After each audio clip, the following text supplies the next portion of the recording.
Bienvenue dans Les Graines by Seedwork, le podcast sur l'innovation sociale au travail. Je m'appelle Assia Ziati-Kanu et depuis une vingtaine d'années, j'accompagne les organisations à favoriser un développement qui place l'humain au centre. Quoi de mieux que de partager avec celles et ceux qui osent expérimenter dans leur propre entreprise ?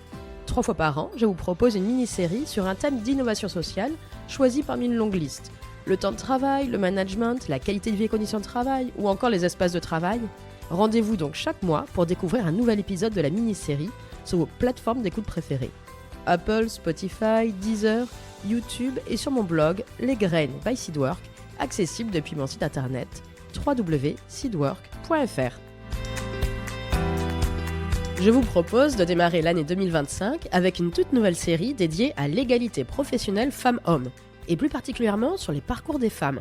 Les inégalités sont encore nombreuses pour évoluer professionnellement entre les femmes et les hommes.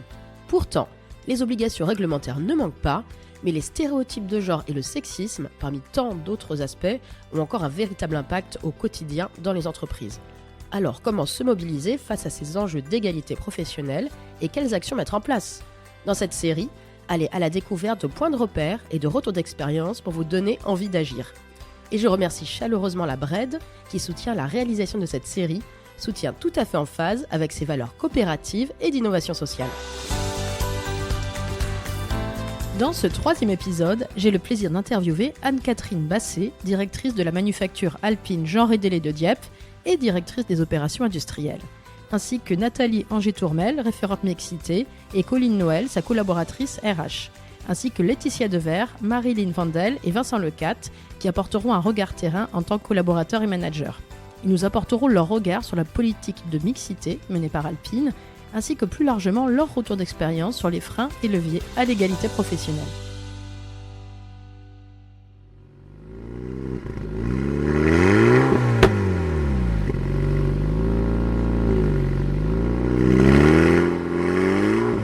Bonjour, je suis Anne-Catherine Basset, je suis directrice des opérations industrielles pour Alpine et directrice de la manufacture Alpine Dieppe Jean Rédélé. Et comment je suis arrivée chez Alpine, c'est après 26 ans de carrière dans le groupe Renault. Alors du coup, oui, ce qui vous a amené en tant que femme dans l'automobile, voilà, d'où vient un peu cet intérêt, Alors, ce début de parcours? c'est pas une question que j'aime, femme dans l'automobile. Je suis dans l'automobile et il se trouve que je suis une femme, mais j'aime pas trop associer ces 2 termes-là. Alors après, moi, j'ai fait un parcours très éclectique, mais qui peut s'appliquer autant à un homme qu'à une femme, en fait. Mmh, Donc, moi, j'aime pas trop cette question. d'accord. Et justement, comment vous avez évolué? Comment vous avez démarré?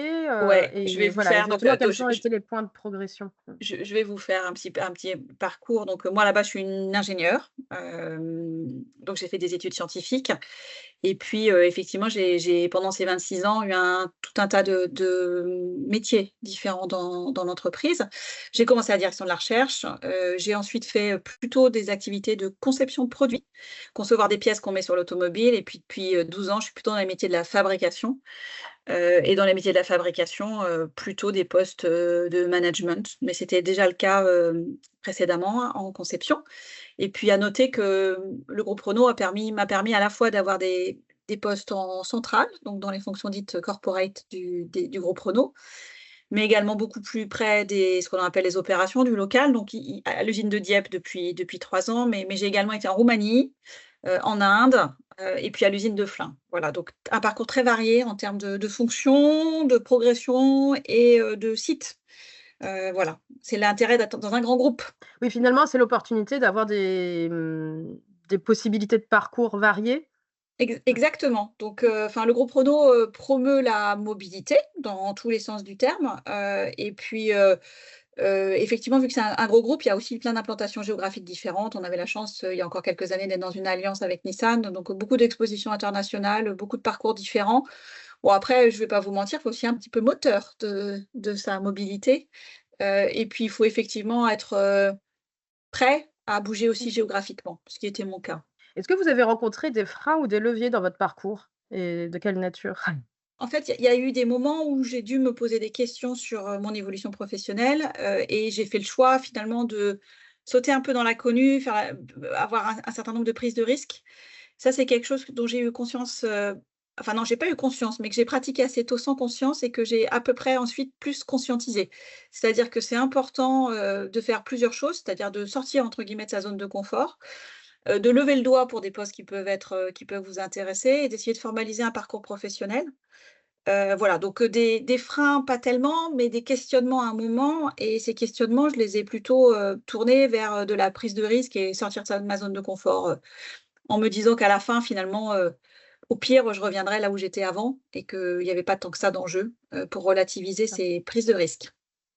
Oui, le oser lever le doigt pour, du coup, c'est aller, enfin, voilà, dire qu'on a sa Oui, place, voilà. oui, voilà et puis oser dire, enfin oser se positionner sur un parcours de carrière en se disant: «Ben voilà, c'est le type de poste» sans être taxé, bah, dans de hyper, ambitieux parce qu'on a du mal avec ce concept-là parfois quand on est femme.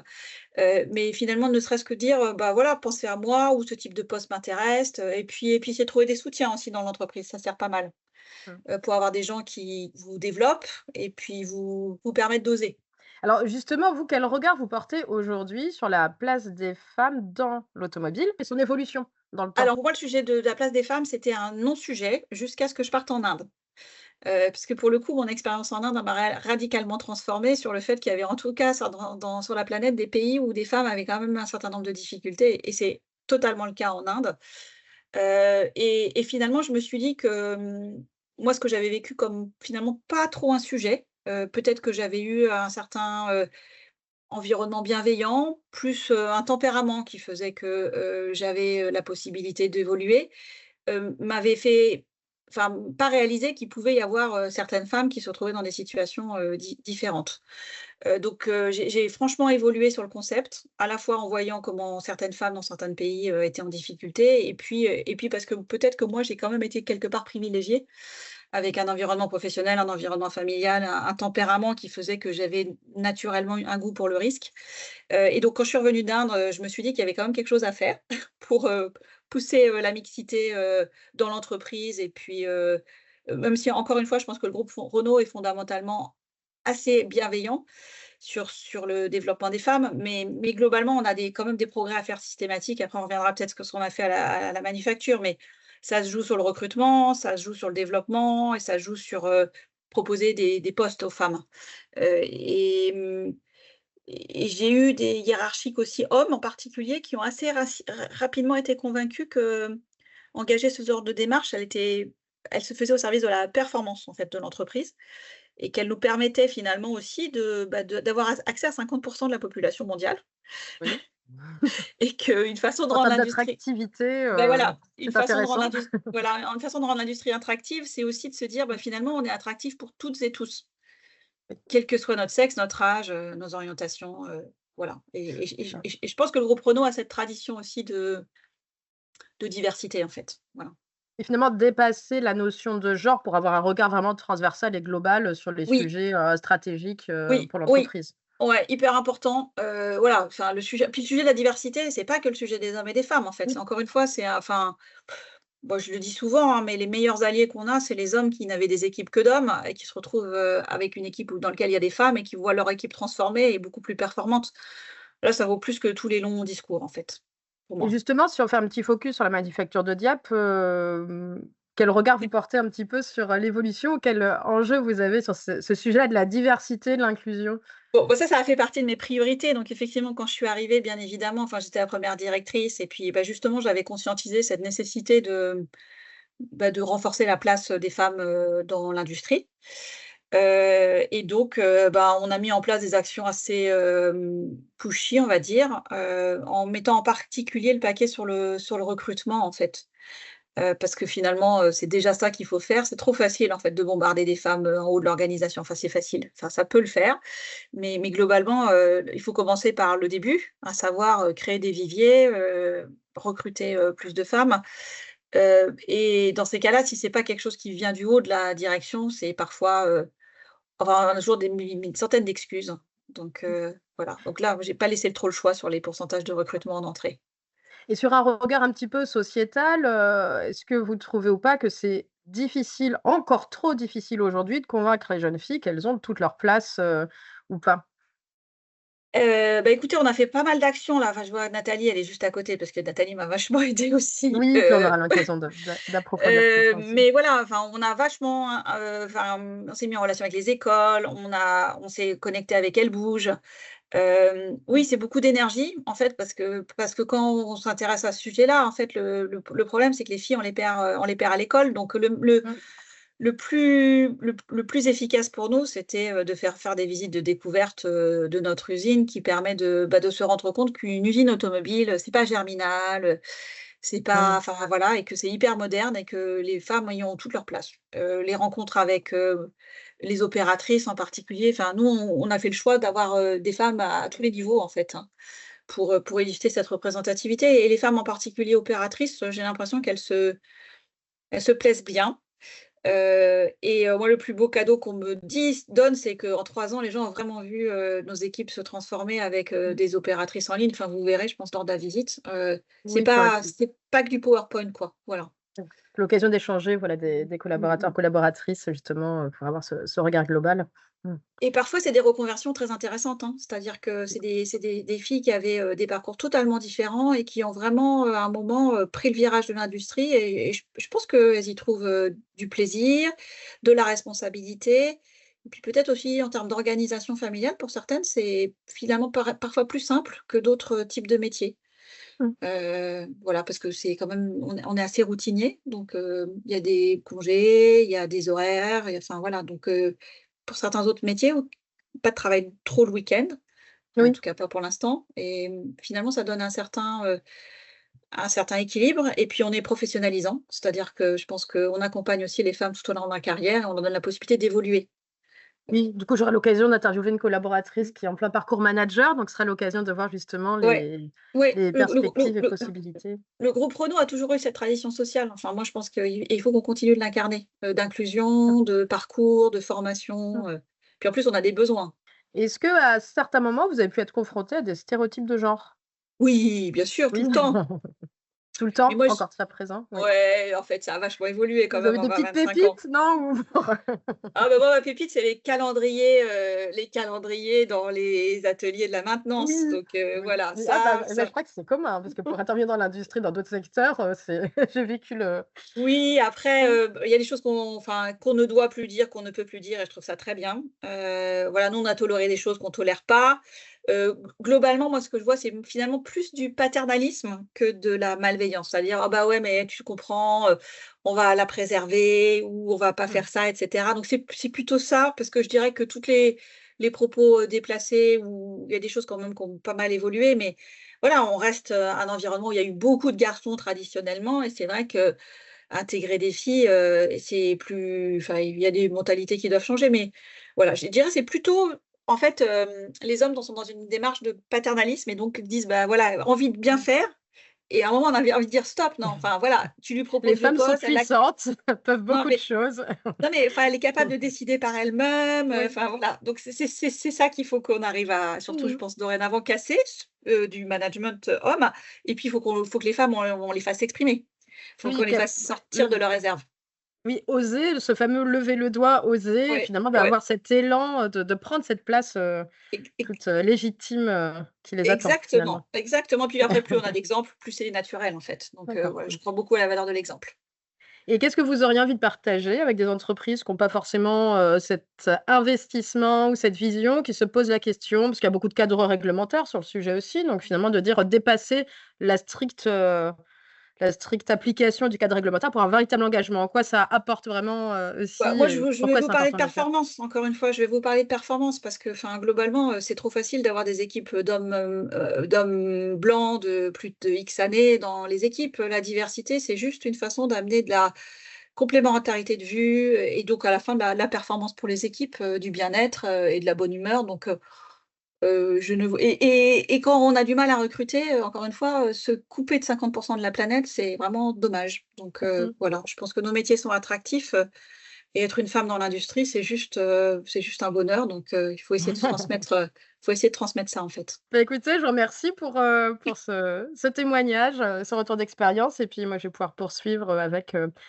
les interviews de collaborateurs, Mmh. collaboratrices et référentes mixité. Super et un grand merci à tout ce que l'équipe RH fait parce que voilà, je suis aussi vachement, soutenue par ça dans ma démarche. Enfin, je pense que Nathalie, elle a tout de suite, embrassé ma cause et globalement, ça marche plutôt bien. Je pense, hein? Oui, oui, oui, oui, plutôt bien, Voilà. ouais, les chiffres le prouvent et puis l'ambiance dans les ateliers, Ouais, tu vois, ça se voit, enfin, tu vois, c'est ouais, bien souriant, sûr. enfin, ça se voit, enfin, c'est honnêtement, c'est au-delà de la enfin, voilà, l'ambiance change radicalement quand on met une Ouais. femme, dans un secteur.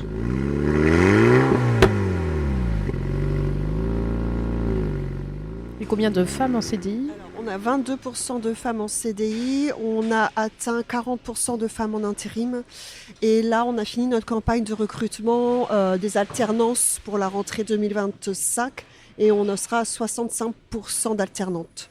Donc des chiffres qui grimpent parce que sous l'impulsion d'Anne-Catherine Basset, bien évidemment, et je suis extrêmement fière d'avoir été nommée référente mixité, on a énormément, je dirais, cranté le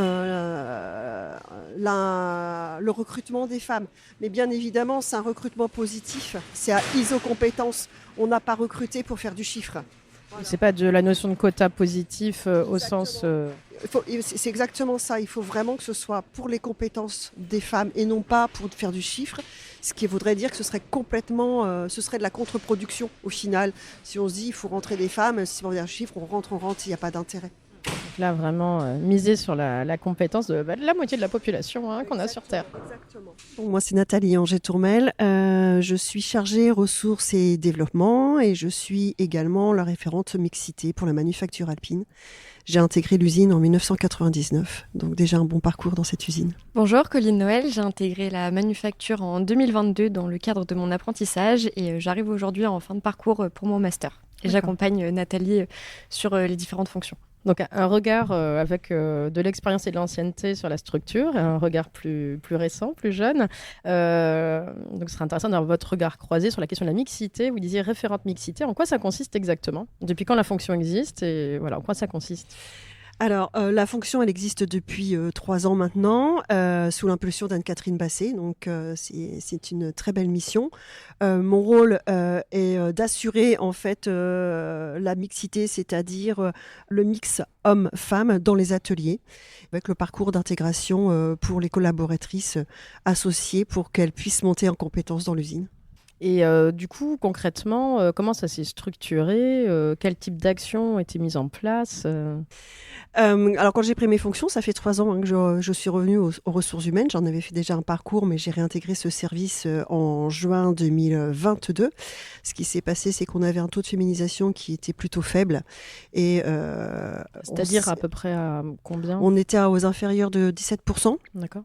Et donc, on s'était dit que c'était pas possible que ça puisse continuer comme ça, sachant que la population mondiale est de 50% de femmes. On avait vraiment besoin de se dire, mais on ferme pas le milieu du monde industriel automobile aux femmes, mais pour ça, il faut justement aller les chercher. Sur ma partie, puisque je gère la partie intérimaire, j'ai énormément travaillé avec les entreprises de travail temporaire qui nous ont écoutés. On a fait des états des lieux, on a sorti des statistiques et on s'est dit qu'il y avait la possibilité d'intégrer des femmes puisqu'il n'y a pas de métier d'homme. Et finalement, ça a été une politique proactive vis-à-vis des entreprises d'intérim pour essayer de détecter, de faire cette passerelle. Mais avec une super ouverture aussi sur les managers, les chefs d'atelier aussi, parce qu'en fait, c'est un travail commun, c'est une réussite commune. Quand on a parlé d'intégrer davantage de femmes, de compétences féminines dans l'usine, j'ai pas eu un seul focus d'un manager homme qui m'a dit non, ça va pas être possible parce que les métiers sont trop durs. C'était juste qu'il fallait une bascule qu'on n'avait pas encore osé faire. Donc tout ça s'est fait avec de la formation, bien évidemment, au fil de l'eau. Mais aujourd'hui, au regard d'aujourd'hui, on est parti de 17% de personnel intérimaire. On est arrivé à aujourd'hui, en 3 ans, à 40%, plus de 40% de personnel intérimaire, avec des ateliers qui dépassent les 50%.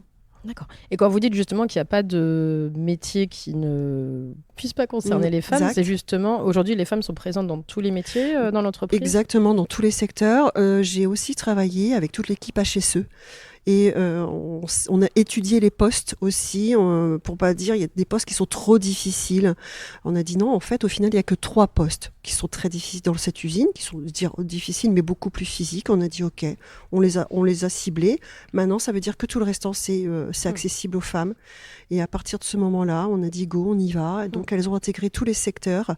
Et avec une grande fierté pour la dernière collaboratrice qui a intégré le dernier service où il n'y avait pas de jeunes femmes, c'est le service maintenance.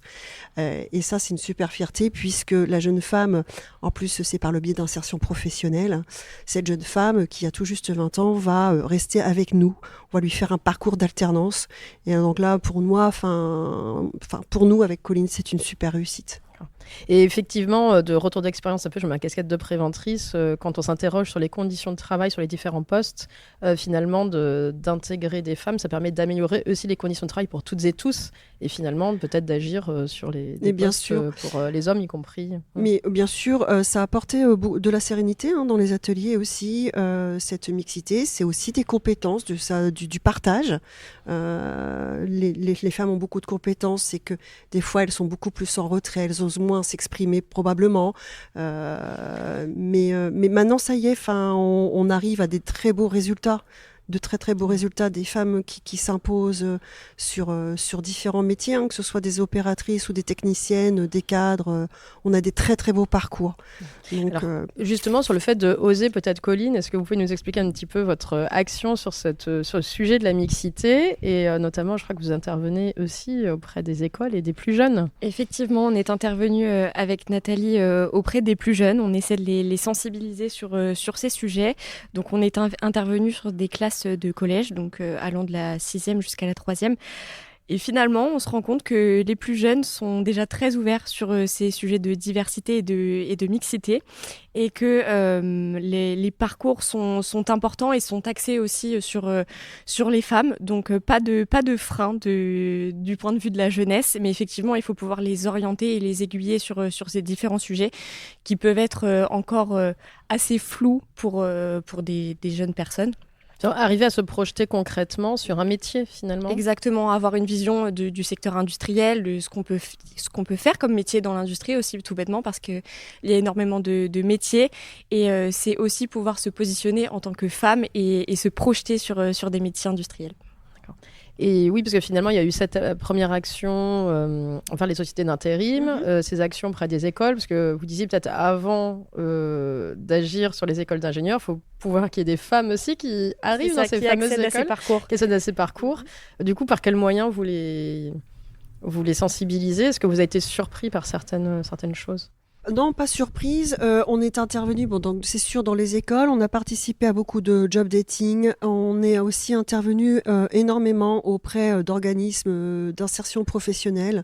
On a recruté 3 femmes de chez Umendo, par exemple, mais aussi 2 collaboratrices du Crépi. On le dit toujours, il faut savoir oser. Il n'y a pas de métier pour les hommes. Les femmes se mettent parfois trop de pression et trop de barrières sur le monde de l'industrie, et surtout sur le monde automobile. On dit je suis une femme, je vais pas aller travailler dans une usine où on fabrique des voitures, mais non, on a tout notre permis, on sait conduire. Et contrairement aux idées reçues, nous conduisons très bien. Exactement, sans abîmer les voitures. Donc voilà, on a dans l'usine aussi, on a des collaboratrices qui font les essais véhicules en extérieur. Donc voilà, c'est vraiment un panel totalement diversifié. Après, on les a accompagnés sur les formations, bien évidemment, mais comme un homme qui intègre notre usine, on le forme aussi. Oui, finalement, il n'y a pas un parcours dédié aux femmes, c'est des personnes avec des compétences que vous recrutez. Le tout, c'est d'ouvrir cette possibilité plus aux femmes, enfin d'avoir une politique proactive, si je comprends bien, pour qu'elles osent et qu'elles viennent occuper toutes ces... Exactement, on recrute des compétences, c'est ça. Et puis c'est très très important, la mixité, il faut que ce soit une mixité positive aussi. Et c'est pas qu'une question de dire qu'il faut faire du chiffre, intégrer des femmes parce qu'il y a des statistiques, etc. C'est pas du tout ça. Oui, de se dire qu'il y a des contraintes réglementaires avec des accords. Exactement. Et on recrute parce que les compétences sont là, et elles sont pas encore, peut-être pour certains, pas assez mises en avant. Oui, Voilà. parce que finalement, vous pourriez encore avoir de la marge de manœuvre. Vous êtes à 22% aujourd'hui. Oui. Donc, vous vous dites, on a envie de faire encore plus. Bien sûr, bien sûr qu'on continue. On cherche toujours nos pépites. On est sur l'éveil, sur les réseaux sociaux. Clairement, on est en veille. On sort beaucoup, entre guillemets, sortir, c'est pas le mot très adéquat, mais en tout cas, on participe à tous les événements locaux et régionaux où la manufacture est mise en avant. On a aussi une chance, c'est que Alpine, c'est une marque très attractive. Donc, on a beaucoup de femmes qui sont aussi passionnées. Donc, ça nous permet de recruter. Finalement, l'image de marque ou l'ADN d'Alpine est un facteur d'attractivité. Oui, tout à fait. Tout à fait. Et puis, notre manufacture est aussi une entreprise entre guillemets familiale, c'est-à-dire qu'il y a toujours un parent, quelqu'un dans la famille qui a travaillé. Donc, elle est vraiment énormément intégrée à Dieppe. Mais finalement, c'est ce que, pour intervenir un peu sur la marque employeur, finalement, c'est la véritable marque employeur, c'est comment ses collaborateurs parlent de l'entreprise en dehors de l'entreprise. Absolument. Finalement, c'est l'authenticité. D'accord. C'est les plus belles images, c'est les collaborateurs en fait, de l'usine qui portent la fierté, la passion. Petite anecdote, en fait, ils sont très fiers d'arborer les vêtements de travail. Même quand la journée de travail est terminée, ça ne les empêche pas d'aller chercher les enfants à l'école ou d'aller faire 2-3 courses habillés en alpiniste, entre guillemets. Oui, Donc, les alpinistes, c'est un terme que... Ouais. Donc, ils sont extrêmement fiers. Et vous disiez finalement l'enjeu d'égalité professionnelle ne se résume pas à l'égalité femmes-hommes, mais sur bien plus largement, on l'a évoqué aussi tout à l'heure avec l'enjeu de diversité. Oui. Je crois que vous avez mis en place des référents, une référente Alors, on a LGBTQIA+. Exactement, on a une référente LGBT dont son rôle c'est la veille. La veille que justement tout le monde soit bien intégré dans cette usine. Elle est là aussi en alerte s'il y a une dérive, mais elle n'est pas intervenue parce qu'on a une super politique, parce que pour nous, il n'y a pas ce sont des non-sujets. Voilà, on a un référent aussi discrimination, harcèlement qui est en veille. On a ses coordonnées. S'il y a le moindre souci, on sait qu'on peut s'appuyer sur lui. Mais de tous les côtés, que ce soit pour les femmes ou les hommes. Donc voilà, on a également une référente handicap, qui est en veille. En fait, et tout ça, tous ces éléments sont connus des collaborateurs. On communique énormément. Oui, comment vous impliquez concrètement les collaborateurs et les managers sur ces sujets? On fait beaucoup d'informations, on fait beaucoup d'événements à ce sujet-là. Octobre Rose, c'est un fait qu'on organise dans l'usine. On fait Movember, la journée handicap. On a aussi pour l'intégration, on organise la semaine de l'industrie. Donc toute cette semaine-là, tous les jours, il y a des visites. Donc voilà, on est vraiment proactif sur un tas d'éléments. L'événementiel en interne et puis... Exactement. On travaille aussi sur l'inclusion et l'handicap. On travaille aussi de très près avec une petite entreprise, un ESAT local, qui s'occupe notamment du nettoyage de nos vêtements de travail. Donc voilà, on est partout. Enfin, on essaie d'être partout. Oui, d'être ancré sur le territoire aussi. Exactement. De garder cette place sur le territoire. Et aujourd'hui, s'il y a des choses qui étaient à refaire, est-ce qu'il y a des choses que vous auriez fait différemment ou quel enseignement vous tirez un petit peu de ces 3 dernières années d'actions mises en place et comment vous voyez l'avenir sur ce sujet-là? Alors, si c'était à refaire, je pense qu'on a peut-être attendu un peu trop longtemps. On aurait pu commencer plus tôt, mais c'est une culture aussi un peu à imposer, entre guillemets. Voilà, c'est beaucoup de communication. Le principe, il faut continuer. Comme dirait Anne-Catherine, notre directrice, on ne revient pas en arrière. Donc l'idée, c'est on a déjà atteint un super niveau vraiment avec des ateliers qui sont sereins, des femmes qui se sentent heureuses dans leur job parce qu'elles viennent travailler sans peur au ventre. Donc il faut continuer comme ça. Nous, de notre côté, avec Colline, on continue aussi tous nos événements externes à l'usine pour dire on est là, il y a plein de choses, il y a Alpine, si ça continue, il y a plein d'histoires à vivre ensemble. Est-ce que vous dites, pour peut-être aussi votre regard, Colline, sur le fait de franchir un cap supplémentaire, est-ce que ça nécessite de penser aussi d'autres formats ou d'autres choses, ou finalement c'est une continuité et la continuité vous permettra d'atteindre cet objectif? Je pense que ce sera une continuité dans le sens où aujourd'hui on a déjà différents formats, aussi bien d'un point de vue communication que sur les événements dont parlait Nathalie. Donc je pense qu'on va s'inscrire dans la continuité et que le groupe nous porte aussi aujourd'hui dans ces sujets de diversité et de mixité. Et faire partie d'un groupe, du coup, c'est quelque chose d'important dans cette dynamique pour vous ? Ça peut l'être dans le sens où, effectivement, c'est ce que je disais, on est porté et maintenant qu'on a sauté le pas, on n'a plus qu'à continuer la course. Donc on est engagé dans ces politiques. J'imagine que les retours positifs que vous avez vous motivent aussi à cette continuité. Effectivement. C'est ça. Ouais. Et si vous aviez quelque chose à partager avec des entreprises qui n'ont pas investi ce sujet-là vraiment comme vous le faites, qu'est-ce que vous auriez envie de leur dire ? Leur dire de sauter le pas, de passer le cap, que ce n'est pas qu'une histoire de chiffres, comme on le disait précédemment, et que ça apportera aussi bien de la sérénité que de la performance au sein des équipes. Et aujourd'hui, effectivement, c'est un levier important dans la croissance d'une entreprise, je pense. Encore les enjeux d'attractivité, de performance et puis de sérénité. Tout à fait.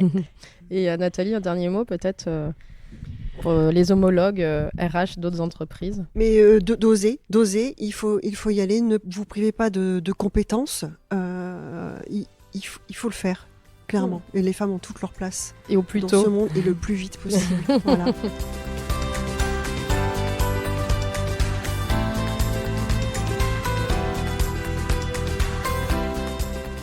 Et donc là, on a un poste, c'est la vérification des points de contrôle. On a Checkman et finalement, on a... Oui, à contrôle plusieurs points. C'est vraiment une zone qui est dédiée à tous les contrôles. Donc voilà, elle s'appelle Checkman, mais effectivement, on aurait pu l'appeler Checkwoman. Nous avons actuellement 2 femmes qui contrôlent aujourd'hui là, le véhicule en question dans la zone dédiée.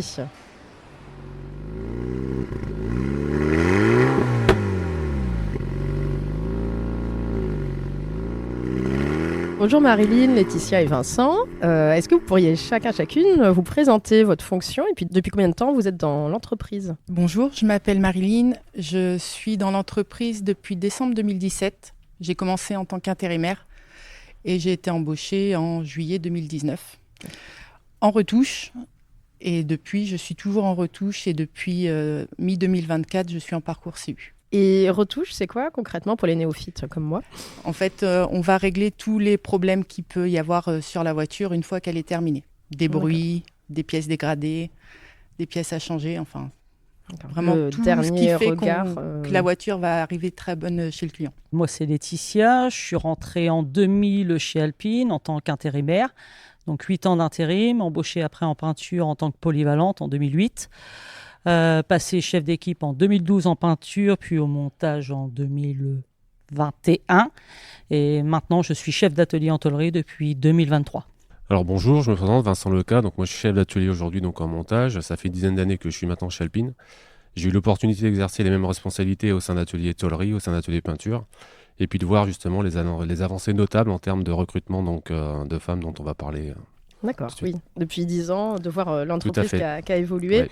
Alors du coup, une petite question pour Laetitia et Marilyn avant ça. Qu'est-ce qui a fait que vous êtes entrée chez Alpine ? Pourquoi je suis rentrée chez Alpine ? Donc j'ai eu l'opportunité de rentrer chez Alpine. Après, ce qui m'a vraiment plu dans cette usine, c'est la cohésion d'équipe et ce côté familial. Donc il donne envie de rester chez Alpine. Oui, donc ça fonctionne bien parce que là, ça fait déjà un bon moment. 25 ans. 25 ans, avec, on va y revenir sur l'évolution en termes de parcours managérial. Oui. D'accord. Et Marilyn ? Moi, mon arrivée chez Alpine correspond à un changement de vie au niveau privé.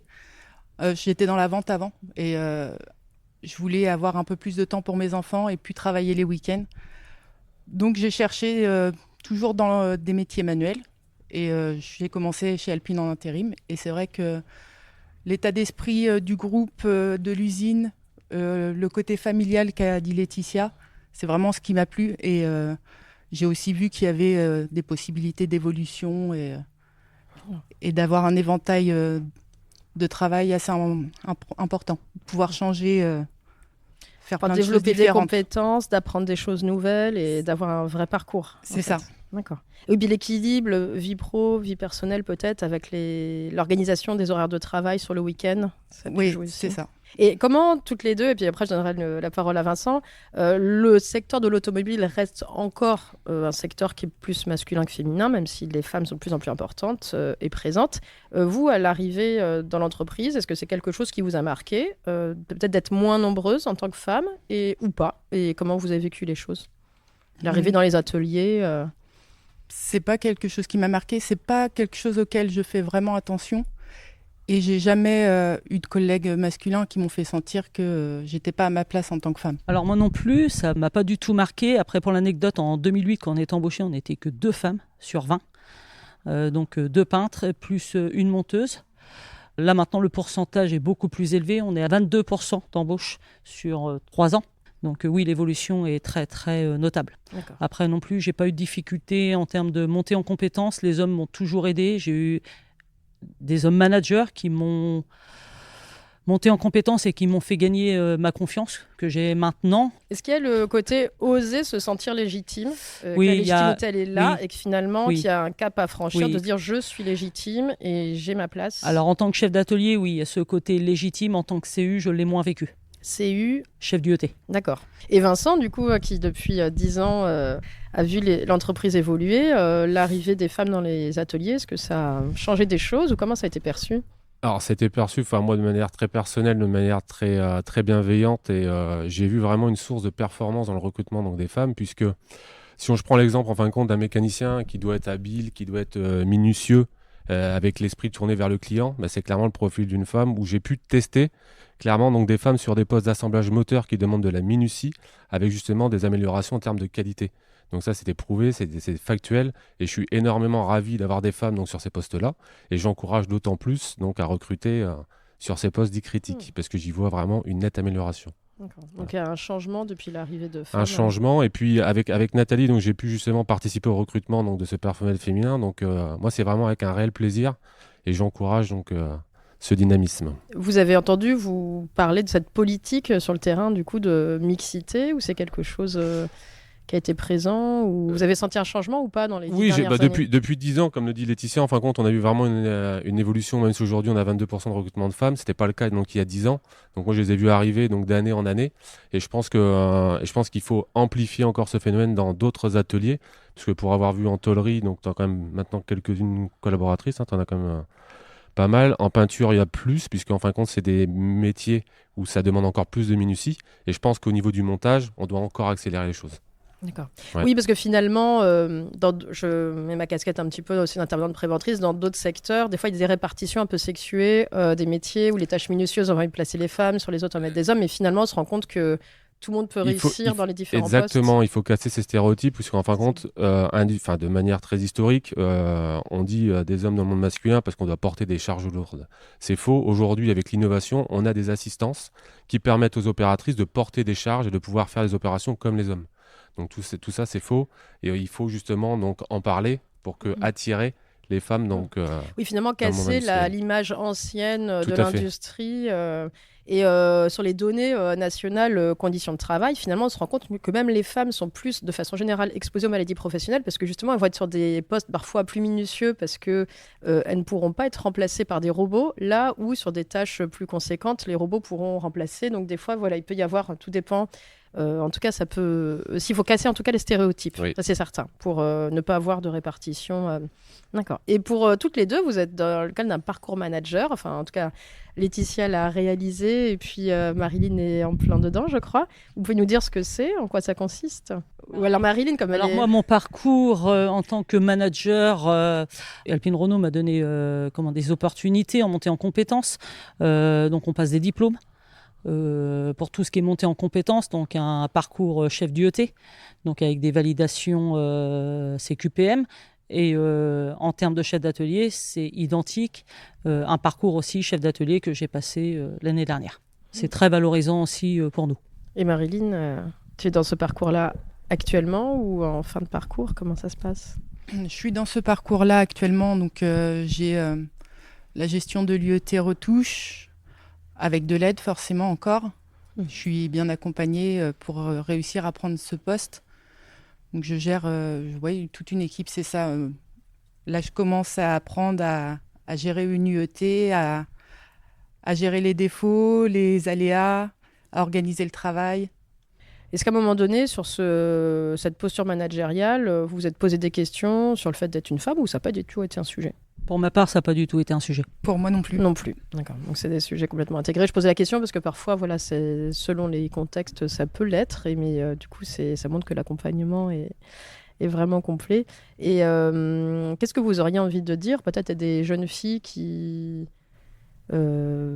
connaissent pas forcément votre secteur et qui s'ouvrent pas forcément à vos types de métiers? Qu'il faut oser, ne pas avoir peur de se dire je suis une femme, je vais pas y arriver. On est aussi capable que les hommes. En fait, faut pas se définir en tant qu'homme ou femme, mais en tant que personne. Si on est prêt à se donner, à travailler, à donner le meilleur de soi-même, il n'y a pas de raison qu'on n'y arrive pas. Homme ou femme, c'est pareil. Oui, puis on est dans un monde aussi où c'est la bienveillance avant tout, c'est un travail d'équipe, donc il n'y a pas cette inégalité homme-femme pour des montées en compétences. La détermination et le travail... c'est ça qui prime et qui paye avant tout. Oui. Et Vincent, de votre côté, au niveau de l'évolution des équipes, est-ce que y a eu des effets pas forcément prévus, mais positifs de l'arrivée de femmes dans les équipes, peut-être depuis ces 10 ans, des choses en disant tiens, ça a apporté ça, finalement, qu'est-ce que ça peut apporter de plus dans la vie de l'équipe, d'être mixte comme ça par rapport à des équipes que masculines? Déjà, si je prends le point du matin, on en rigolait encore là, à 7h, puisque quand j'ai des femmes autour de la table, et en fin de compte, il y a un climat qui n'est pas du tout le même avec des hommes. Donc, j'aime bien cet esprit de bienveillance, ça, le sourire. Ce sourire est communicatif. Donc c'est toujours avec plaisir de travailler ensemble. Et puis, justement, le fait d'être à l'écoute des femmes, on a pu mettre en place, en fin de compte, des axes de progrès, notamment sur des cotations ergonomiques sur les postes de travail. Donc ça, c'était des réelles avancées. Donc j'encourage encore une fois à ce que le groupe et Alpine attire de plus en plus de femmes, puisqu'on doit aussi faire des axes de rupture sur les réductions de CO2, sur l'environnement, sur la voiture autonome, sur la connectivité. Donc on a besoin d'attirer aussi des femmes à tout niveau, opérateurs, managers, ingénieurs, pour pouvoir justement faire en sorte que le monde de demain soit plus sûr et plus serein et plus respectueux de l'environnement. Parce que c'est des items très sensibles. Oui, finalement, c'est une philosophie globale, entre guillemets, prendre soin de l'environnement et avoir une vision de cohésion d'ensemble, femmes, hommes et tout sujet d'égalité finalement. Et est-ce qu'il y a des choses que vous souhaiteriez partager avec des personnes qui ne connaissent pas forcément l'entreprise ou qui hésitent à candidater ou à... qui viennent chez nous. De tester. Oui, de venir tester. Qui viennent tester et qui soient curieux de découvrir justement les postes de travail. Donc, et puis l'ambiance qui est ici, quoi. Donc, ça reste une entreprise ici familiale, à taille humaine, tout le monde se connaît. Donc, c'est vraiment avec plaisir qu'on accueillera justement ces gens chez nous. Voilà. Oui, et le côté territoire, d'être sur le territoire diepois, c'est quelque chose d'important ou c'est finalement, vous connaissez un petit peu les uns les autres, en tout cas vous, Laetitia, depuis 25 ans. Oui, ça fait 25 ans, donc oui, on se connaît tous. On nous dit qu'on est des bébés alpines, on est diepois, et donc oui, on vit ensemble et on grandit ensemble, quoi. Donc, et les jeunes, on les fait grandir avec nous. Oui, c'est finalement tous âges, tout genre, confondus autour de valeurs communes partagées et avec ces possibilités d'évolution. C'est tout à fait ça. D'accord. Et comment vous projetez pour l'avenir, peut-être Marilyn qui est dans son parcours? Je vais essayer d'arriver à être un bon CU, à atteindre les objectifs qui me sont fixés et surtout pas décevoir les gens qui m'ont fait confiance et qui m'ont mis à ce poste-là. Voilà. Déjà, si j'arrive à faire ça, je serais contente. Oui, la notion de confiance et finalement de valeur, c'est quelque chose qui ressort beaucoup de vos trois témoignages. Le fait d'avoir tous les mêmes vêtements, c'est vraiment l'intégration complète. Il n'y a pas de différence entre notre directrice qui porte ses vêtements, elle porte les valeurs de la manufacture. Et tous les collaborateurs, c'est vraiment une histoire complète, en fait, d'hommes et de femmes qui travaillent pour la réussite de la marque Alpine. Finalement, l'entreprise est très locale et les gens sont attachés à l'entreprise. Exactement, ils sont extrêmement attachés à l'entreprise, ils sont très très fiers. Et pour eux, là, vraiment, la qualité, elle est au cœur de leur métier complètement.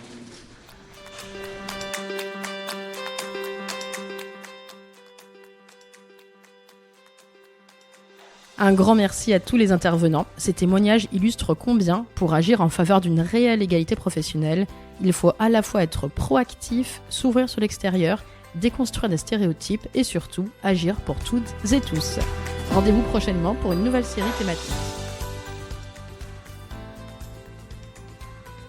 En attendant, n'hésitez pas à vous aussi vous ouvrir à l'expérience des autres pour apprendre et vous inspirer. Écoutez le podcast sur vos plateformes d'écoute préférées, Apple Podcast, Spotify, Deezer, YouTube et sur mon blog Les Graines by Seedwork, accessible depuis mon site internet www.seedwork.fr. Vous pouvez également m'écrire à asia.ziaticanu@seedwork.fr pour me proposer des thèmes de série ou réagir sur la page LinkedIn Seedwork Conseil et Innovation. Je suis toute oui et impatiente.